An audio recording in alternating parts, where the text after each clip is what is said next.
Hello everyone, Hamas28 here, and welcome back to Seaopolis Submerged. So, from last episode, I didn't do too much. I added another room and revamped some of our resource generation. So as you can see, I moved our mulch production to this room, added a little bit of automation to automatically make charcoal from our hopper botany pots here, and moved around this little setup here so we can actually store all of the ingots in a reachable manner. As you can see here, we have an inventory cable reaching all the way back there. And the only thing I need to still do is have this chest connected to the main network. That way I don't have to keep walking back and forth. But for right now, it seems to work pretty fine.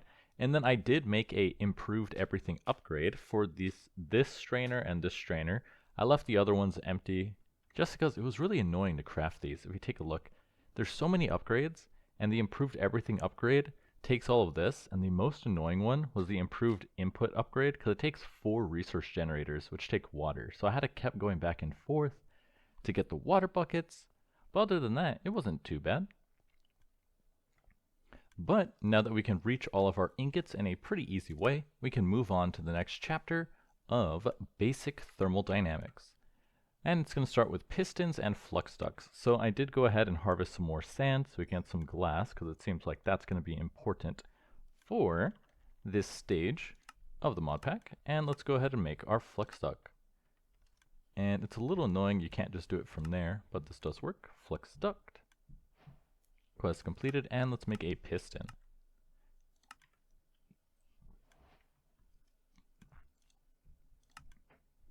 And we need more cobblestone. That's fine. We should have a bunch of pebbles already in here, though. I could have swore we had a bunch. See, this is why you gotta keep it connected. Grab all these pebbles here, so I could get a little bit more cobblestone. And I was also thinking of adding some automation so we can automatically get some more sand and cobblestone regardless. But this works for now. Yeah, 1.5 stacks, pretty good. Make a piston, and make a crescent hammer. Crescent hammer, I could probably just start searching this stuff over here. Crescent hammer, pretty standard stuff. And let's see, machine frame will take flux ducts, blocks of redstone, and a lot of iron. So this is probably the most expensive thing we're going to have to be crafting. But we do have a lot of these resources that I built up just by leaving the system running. And make a fluid duct. Why do we need to process fluids? I wonder what that's going to be for. And next on our list, make a Stirling boiler. Gotcha. So we're going to need fluid ducts to move water and steam so we can make power. And how do we make this guy? 2 furnaces, fluid ducts, redstone, and then you can also turn a Stirling dynamo into a Stirling boiler. Interesting. So let's go ahead and make 2 furnaces and craft a Stirling boiler. And now using our piston and machine frames, we can also make the pulverizer next. But first we need a steam dynamo, likely to convert our steam into power. And a block of bronze. And block of redstone to make a steam dynamo. And now we can make the pulverizer. Can be used to crush down items into different ones. Now why do we need this, now that I think about it? You can use it to crush different ores, obviously. Other zinc ore. What is other zinc ore? Oh, that's probably from a different dimension. Okay, I see here. So there's a little bit of efficiency we can gain by crushing our raw ores instead of smelting it directly. Like if we crush raw iron, we can get iron dust. In addition, we can also get nickel dust for a much smaller chance, but that does mean for about every 20 iron we process, we do get an additional nickel, and since these are thermal machines, we can increase that chance. As you can see, it's boostable. Only for the cost of a little bit of flint. I've never actually used catalyst before. Oh, here we go. Catalyst.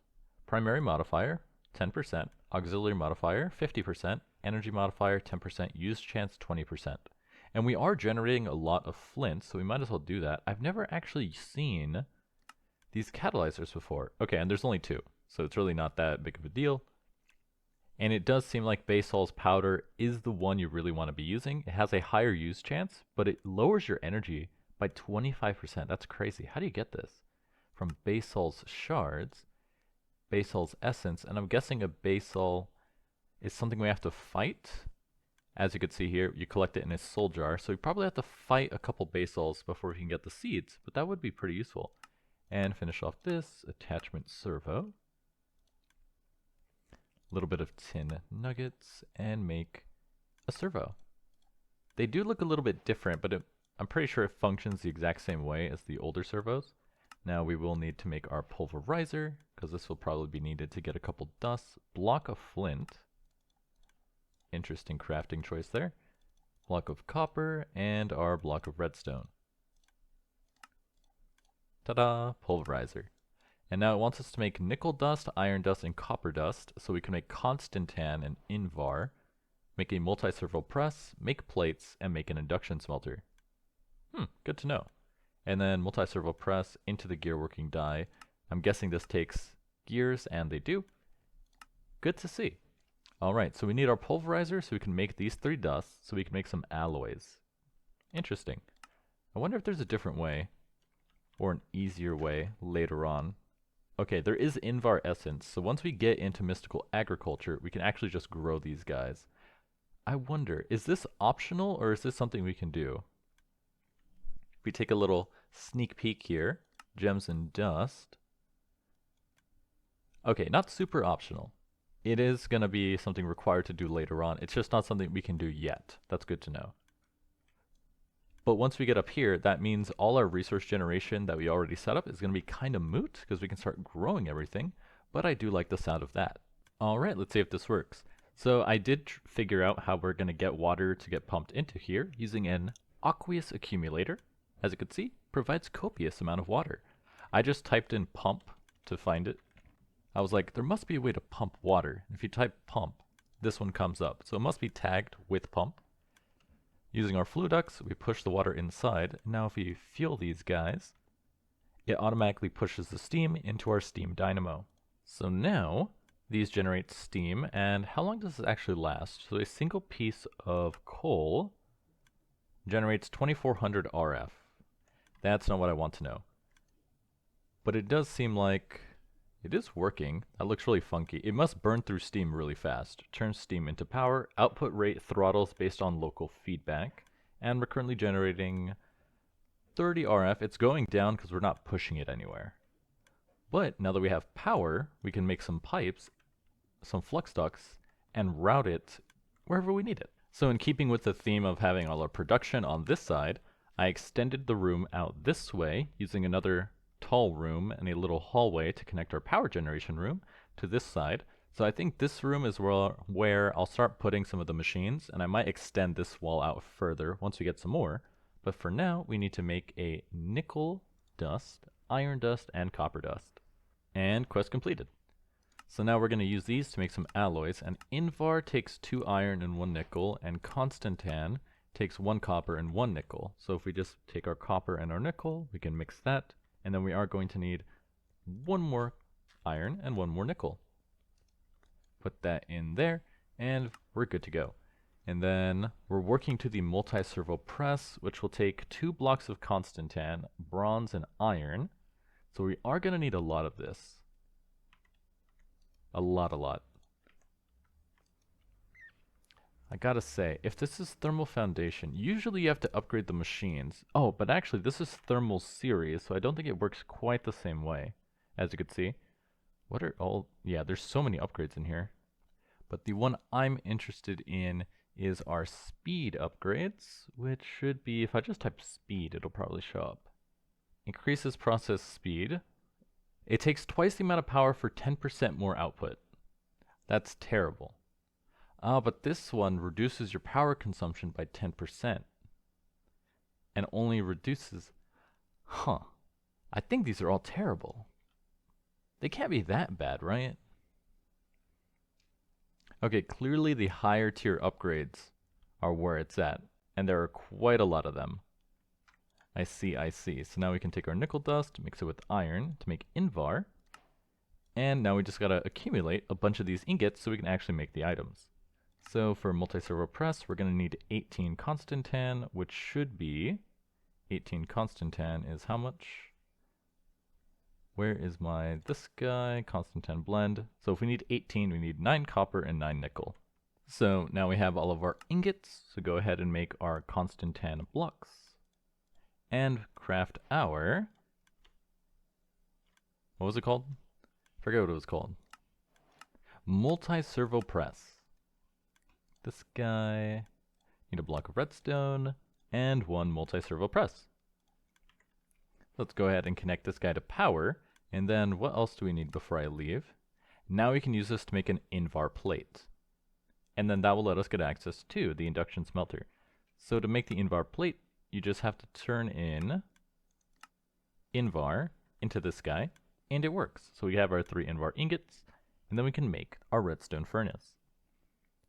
So we'll plant this guy right here, and put in an invar ingot, and watch it go. Now I do notice for the augments, you don't have to upgrade the machine itself. It already comes with all 4 augmentation slots, which is pretty nice. I'm used to it being you have to upgrade them all the way through the tiers, but instead you get all 4 upgrade slots and you have to upgrade the upgrades. And to make a single gear working die, we actually need a block of invar and 4 invar plates. So I'm going to need a lot more invar because we only have 2. Which means I'm going to have to break down some more iron and nickel, but at least that'll just take a little bit of time. It's not that big of a deal. Alright, I think that's enough invar. So now we take this guy and we can make a block of invar, combine that to make a gear working die, and now we can use that to make 2 invar gears. Then we'll combine this and finally make the smelter. No, what was it called? I already forgot the name. What is this? Induction smelter. So put this guy in there, put that in there. We're going to need 2 more invar ingots to actually make 2 gears because it's a 4-to-1 ratio, which is about average, I believe. It's usually about 4-to-1 to make gears. But I am used to other mod packs where it's actually more like 5-to-1, and then if you use this kind of process, you're more efficient because you save an ingot. But usually I'm always too lazy to do that. So there we go. 2 invar gears. And now we can combine them to make the induction smelter, which should open up a lot of possibilities for us because we can also do alloys in this guy. And you need sand for this? You do need sand for this. Okay, let me quickly make a shovel. And unless these guys have somehow gotten more efficient and they have leftover sand, gravel, sand. Yeah, not the case. I'm going to have to go underwater to quickly grab a single piece of sand. And now we can craft the induction smelter. Ta-da! Completed. Basic thermal is done. And we'll slap this guy just right here for now. I'm going to move these eventually. This is just like, you know, temporary space for it. Claim all of this to get a bunch of stuff. We'll take that. And now we can move on. Wait, what's not done? Oh, it's green. That means it's done. I was looking at the blue ones. Now with the induction smelter, we can make a signalum ingot, which is an alloy of 4 redstone, 3 copper, and 1 tin. 3 copper, 1 tin, and 4 redstone.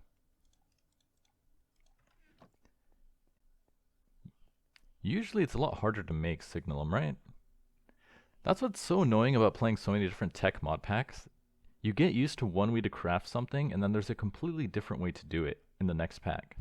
But there we go, our signalum. And now with this, we can make the magma crucible and the fluid encapsulator. Now, why do I need this? Is there no other way to get lava in this pack? Now that I think about it, I haven't seen any lava, so that might be the case.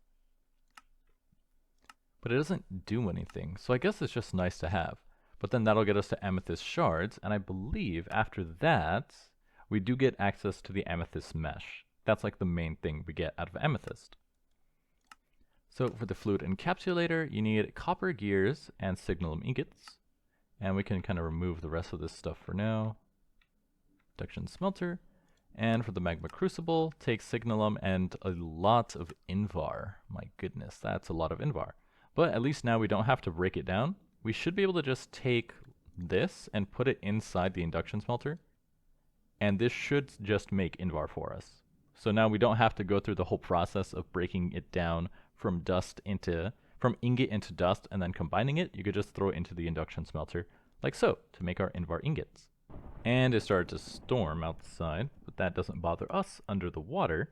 And we should be able to start making all this. So make a bucket. We need 2 machine frames for both of the machines. That's essentially the base, which will take some more flux. What are these? Flux ducts. Make a second machine frame. And now we can make the fluid encapsulator. And what are we missing? Oh, the blocks of Invar. Whoops. Do that. Grab 2 of those and make the magma crucible. Now, why exactly we need lava, I'm not sure yet. It's probably going to have a use. So let's go ahead and connect these guys, and let me grab our flux ducts if we still have them. That way we can add 2 more lines to our production facility over here. So let's grab this guy, put it here and here, encapsulator and heavy crucible. Now we can feed this cobblestone to make lava, and this guy to do something, probably important, a basic core that does nothing on its own. So let me grab some cobblestone and we'll make the core, and I'm guessing we're going to have to use lava to encapsulate it into something to progress. That's the wrong button. Let me grab cobblestone. And how much does it take actually? Why can't I take it out? Hello? That was odd. Cobblestone in the magma crucible. Oh, 1 cobblestone makes 1 bucket. So I'll just grab 2. Grab the coil and make the coil. Now the redstone flux coil takes destabilized redstone. Oh, okay. So we actually don't need the lava. We need the magma crucible to make destabilized redstone. And how much do I get out of this if we destabilize it? Destabilizer, magma crucible, 100. And how much does this take?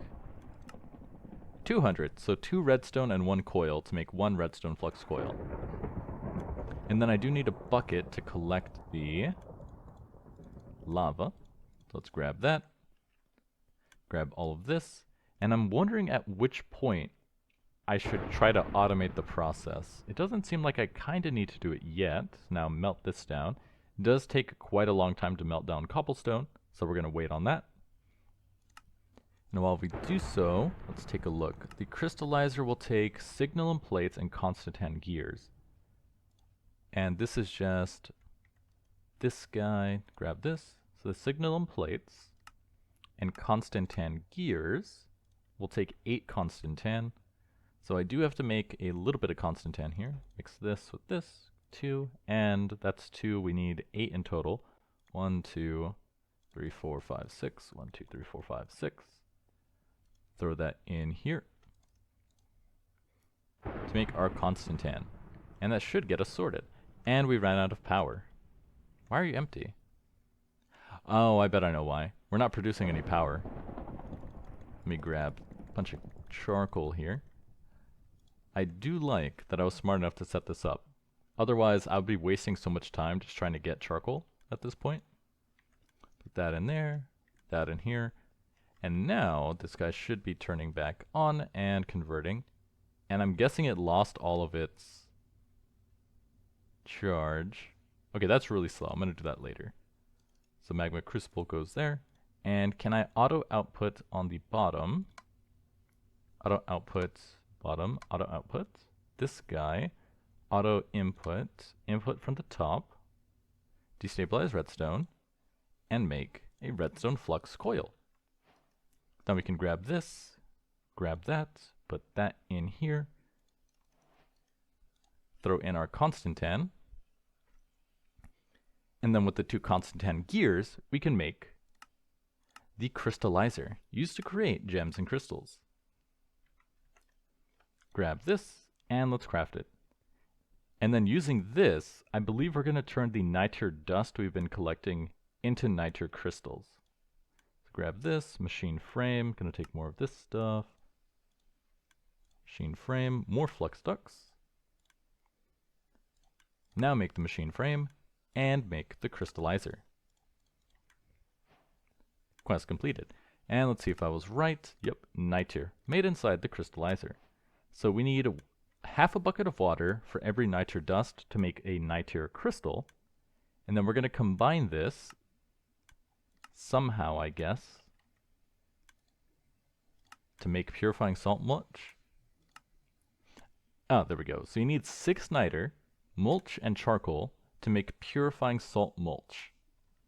And then we're going to use that somehow to get access to amethyst. Not quite sure how we're going to do that, but I'll leave that to the scientists. So we're going to steal some water, then grab some niter out of the chest, put this in there, grab some niter from this chest over yonder, niter, put that inside, and start making niter. And then how do you get amethyst dust out of it? I see. So we need a lot of niter. So this has to be automated. Well, that depends. How much amethyst dust do we need? So amethyst dust is used to make twinite dust, frost dynamos, frost boilers, and amethyst shards. Then amethyst shards have quite a lot of crafting recipes, including the amethyst mesh. So this is something we're going to have to automate. And it's also really slow, using only 5 RF per tick. It does take a lot of water though. So we're going to need an aqueous accumulator on this guy to provide it with the water, which is pretty easy, as you can see, because the aqueous accumulator doesn't take any power. Just to keep this full, then we have to push niter dust inside to continuously make niter crystals, and then have these niter crystals pushed into a strainer in order to make our amethyst dust. And then the amethyst dust also needs a crystallizer to turn it into amethyst shards. So we need 2 crystallizers to complete the full process. So this is something we're definitely going to have to automate. I decided against automating the whole process, mostly because I checked and you could see we have access to amethyst seeds pretty soon. Which means if I do automate it, it kind of defeats the point, right? And we do need a little bit of mulch, and I need a new bucket. Because I don't see the point in automating a process that we're literally going to make obsolete next chapter. So we do this, grab that, and get purified water. We will need a new strainer.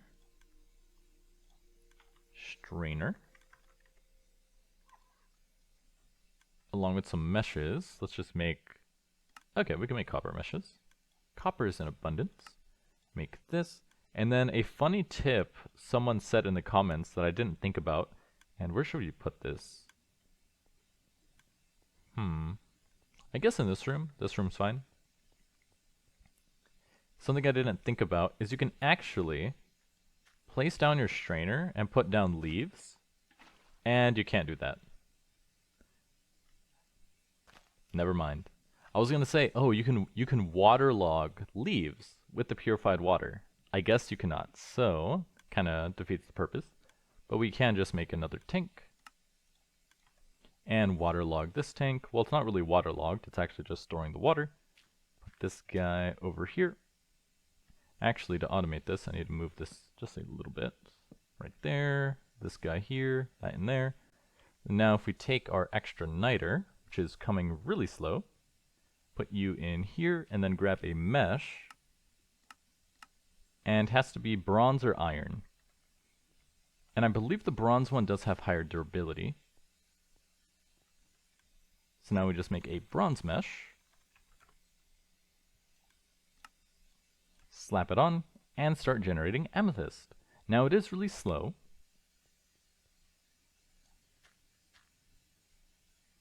Huh. Why does this one show the niter on the bottom? These ones don't show the blocks. That's weird. It's very weird. Yeah, so slow. I definitely need to start making upgrades for these. And grab this one. Put that in here. Wait, it's not 100%? It's a 10% chance? Are you kidding me? And you just get money out of this. Oh man. Made inside the strainer. And it's only a 10% chance? This is so slow. Okay, I cannot wait this long. Let's slap some upgrades into this guy. Now the upgrades we're looking for are all the ones that say type machine. And I believe, let's see, so if we take a look. Where are this one? Soul infused. I don't think that's the one we need to be making right now. Increases speed, reduces efficiency. We'll take electrum. Can I make electrum? No, that takes gold. So I can't even make it faster. Who designed this? This is terrible. You can't even make it go faster at this point. 5 RF. There must be a way, right? Okay, after much searching, I found the tech. We're going to craft an everlasting input upgrade, which takes a reinforced input upgrade, which takes a sturdy input upgrade, which takes an improved input upgrade, which takes all of this stuff. It's very expensive, but I think it's going to pay off dividends. Because if you take a look at the everlasting input upgrade here, everlasting, this guy, where was it? Everlasting input upgrade. Input consume chance, 20%, which means it can process the same item 5 times without breaking, on average. And now, after a couple minutes of crafting, we have the everlasting input upgrade. And I can later put this into the everlasting everything upgrade, but for now, we can finally process our niter without much loss. Put that in there, put this in here, and now when it processes it, it shouldn't break it. It should stay at 3 for a couple of processes. That's what I'm hoping. That's what I assume it does. And it does. Perfect. So now we can take this stuff, grab this niter, put that in here, put that in there, and now each niter has a very high chance of producing our amethyst dust because it's a 20. Each niter now has an expected chance of 5 uses before being used, and it's a 10% chance, which means every 10. So we changed the odds from needing 10 niter for a single amethyst to being 2 niter for a single amethyst, which is pretty good. Not amazing, but it's not as bad as it was before. It feels like I've been here forever, and I still haven't seen a single piece of amethyst. Am I just unlucky? I have to be unlucky, because this has ran more than 10 times at this point. And we're not getting any. So I'm going to just leave this running like by itself for a while, and then I'm going to go eat lunch. That's a good idea. I'm going to go eat lunch, let this run, and hopefully when I come back, we'll have some amethyst. I'm back from lunch. I had buttered, what's the word? Technically it's buttered chicken, like Indian butter chicken, just without the chicken. I used chickpeas, a lot cheaper, still pretty filling for a lunch, not too heavy. Pretty fattening though, but I make like a big batch and eat that for like a couple days, which is really nice. And that took about 30 minutes. So let's see how much we got. 13. After 30 minutes, we have 13 amethyst dust. Whoever designed this is sick, disgusting. But it doesn't matter. It doesn't matter that much because now that we have our amethyst dust, we're going to turn these into amethyst shards in our crystallizer and move on to gems and dust, where we'll have access to mystical agriculture. So let's go ahead and swap this guy here. Grab this, put the last piece of niter in this guy. Ooh, one more dust, maybe 2. Nope, just the 1. And put that in there. And then, after an excruciatingly long, like how long does this take? Crystallizer, doesn't even tell me. It takes 5,000 RF. We could do the math. It takes 5,000 RF. We use 5 RF per tick. So at a cost of 5,000 RF, divide by 5 RF per tick, gets us 1,000 ticks. Divide that by 20 ticks in a second, gets us 50 seconds. So it takes almost a full minute just to process a single one of these. So after, what, 6 minutes, we'll have enough to make our amethyst mesh. And then we'll be good to go. And we unlock a whole bunch of stuff like silicon, which I think means, there it is, the controller for refined storage. And we can make, oh wait, what's quartz enriched iron? Certus quartz, Certus dust, dust block. Oh, so we do get access to AE as well. Nice. Okay, if I just zoomed out a little bit, I would have saw that. So with the amethyst mesh, we unlock silicon, Certus quartz, apatite, gold ore, silver ore, and blizz powder. I wonder what that's for. But then using the gold and the silver, we'll be able to make electrum and rose gold and finally get access to mystical agriculture.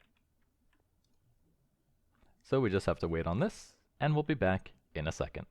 And there we go, 5 amethyst shards, and now we can make our amethyst mesh. That felt like it took forever, but it's done. And now let's put this together and make the amethyst mesh and move into gems and dust. What are we missing? Oh, I never made the lava bucket. That's what's missing. You grab a piece of cobblestone right there. And I'll finish that because that's, I don't even know if it'll finish because I think we'll run out of power before it can do it. Because it uses 80. I don't even know if we're generating 80 RF per tick right now. Might be the case. Let's see. How much are you doing? So this is only able to produce 80 RF per tick, which means if I run any other machine, it can't really do it. But you can see it is starting to cycle upwards. But hopefully it has enough to actually function so I can finish off the entire chapter, which would be nice. And with Lava Bucket in hand, we have completed the Signalum chapter. It's all done. Which means next episode, we're going to delve right into gems and dust and start working towards mystical agriculture.